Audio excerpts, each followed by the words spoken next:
In this video we are going to understand about self-induction. Okay, so now as you let's take a coil, okay, which is having n turns. So I'm taking a coil which is having n turns and I'm passing current through this coil. Okay, now I'm not keeping the current constant, I keep changing the current. I increase the current, then I decrease the current, then I increase the current. Okay, so it's not a steady current, it is a varying current, increase and decrease in the current. So this change in the current, what happens? Due to this change in the current, there is change in magnetic flux. What is magnetic flux? Magnetic flux is number of field lines which are passing through a particular area. Okay, so change in current brings about change in magnetic flux in the coil. Okay, and what does this magnetic flux do? This change in magnetic flux, it produces an EMF in the coil. What is EMF? EMF is electromotive force. Okay, it is nothing but potential difference. But why are we calling it EMF and not potential difference? Because this potential difference is produced by the coil. It is not produced, okay, by the external battery or by the external source from which you are sending the current. It is produced by this physical property of the coil. Okay, so that is why this potential difference is called as EMF. And it is not just any EMF, it is an opposing EMF. Okay, so this EMF, it is opposing the current. Okay, it is in the opposite direction as that of the current. Okay, this is called as self-induction. Why is it called self? It is called self because it is produced by the coil, okay, and not by the external source.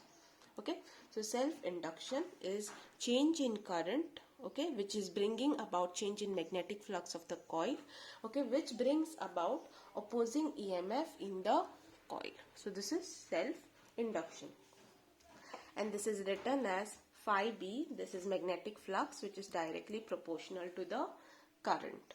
Okay, now it also depends on how many number of turns which are there in the coil. Okay, so N phi B is directly proportional to I. So number of turns into the magnetic flux is directly proportional to the current, that is I. Now we have to remove this proportionality sign and introduce a constant. So that constant is Li, and this Li is called as self-inductance. Okay, so L is called as the self-inductance. It is a scalar. Okay, it has scalar property. Okay, its unit is Webers per area. The unit of self-inductance, that is L. Okay, it is a scalar property. Its unit is Webers per area. 1 Weber per area is a Henry. So another unit for it is Henry. Okay, how much is 1 Henry equal to? 1 Henry is equal to 1 Weber per area. Okay, then our next formula is the formula for EMF. So EMF is written as epsilon. Okay, this is nothing but EMF, and the formula for that is minus L di by dt.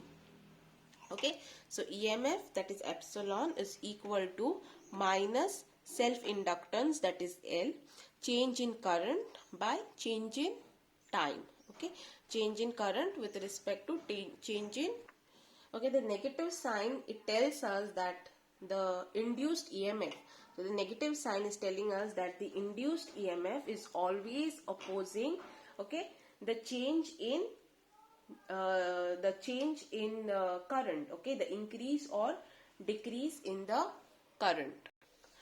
And because of it, it is also called as back EMF.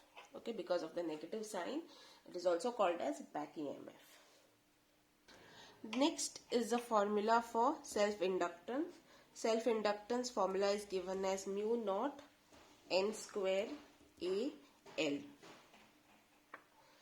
So self-inductance, it usually occurs in solenoid or in a coil. Okay, in a solenoid or in a coil. So self-inductance is equal to mu naught, which is a constant. Okay, N is the number of turns, so square of that number of turns. A is the area of the coil, area of the solenoid. Okay, and L is the length of the solenoid. So this is a formula for self-inductance. inductance, mu naught n square an. Okay, next is energy that is required to build current in the coil. Okay, so the self-induced EMF, okay, so this EMF which is produced in the coil, okay, it opposes or it changes, okay, and the current, okay, it opposes any change in the current. So the work that is done against, okay, that the work which is done in the coil, okay, it is opposed. Okay, so I'll repeat again. So what is happening is the self-induced EMF which is there, it opposes any change in the current, okay, in the coil. So that whatever work that is done in the coil, okay, it is being kept as a back EMF in the coil, okay, which is established as a current. Okay, so this work which is done in the coil, okay, it is stored as a magnetic potential energy. Okay, so we can say that the magnetic potential energy is equal to EMF. Okay, and this energy or this work done is given as half Li square. Okay, where half is a constant, L is self-inductance and I is the current, so square of the current. So this expression, okay, they are saying it is very similar to kinetic energy, that is half mv square. Okay, so both these are almost similar, that is what they are telling us. Okay, so energy that is required to build current in the coil. So how much energy do you require so that current is there in the coil, current is produced in the coil, that is given as energy is equal to half Li square. So half into self-inductance into square of the current. Okay, so the next thing is mutual induction. Okay, mutual induction. Now this word exactly it tells by itself mutual, like how we say mutual friends. Okay, means the word mutual, it needs two things. Okay, same way this mutual induction, it requires two coils. So when we say mutual friends on Facebook, means there are two people who are common or together. Okay, same way mutual induction, over here there are two coils which are common or which are together. Okay, so now what is happening in this primary coil? So this is a primary coil, this is a secondary coil. So in this coil there is a battery which is attached. So when I close the circuit, okay, there is a current which is passing through the primary coil. Okay, so there is a current passing in this primary coil, due to which there is magnetic flux.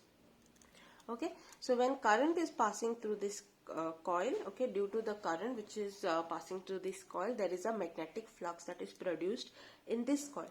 Now due to the magnetic flux in this coil, okay, there is an EMF produced in the secondary coil, because they are close together, because they are very close together. Okay, so magnetic flux, due to the magnetic flux in one coil, okay, there is an EMF that is produced. So that is potential difference that is produced in the secondary coil. Okay, this phenomena is called as mutual inductance. Okay, so what is mutual inductance? Due to the magnetic flux of one coil, there is an EMF produced in another coil. Okay, so this phenomena is called as mutual inductance. If this coil was not there, there would be no EMF in this coil, because this coil is just stationary, it is not having effect of anything else. Okay, in its neighborhood there wouldn't be anything in it.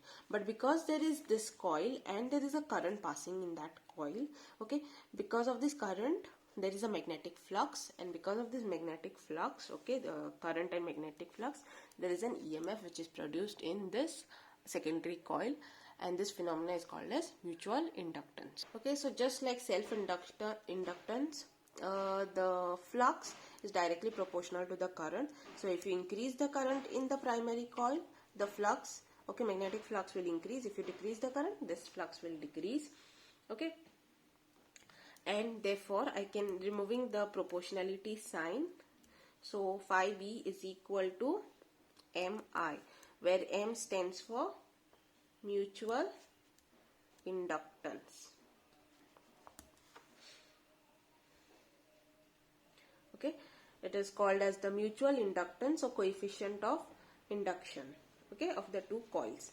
Now EMF E epsilon is equal to minus M d I by dt.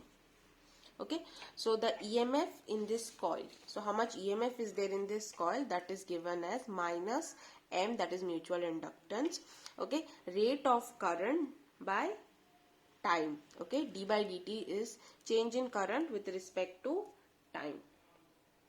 Okay, so di by dt is the rate of change of current in coil, okay, at that particular amount of time. So this is about mutual induction.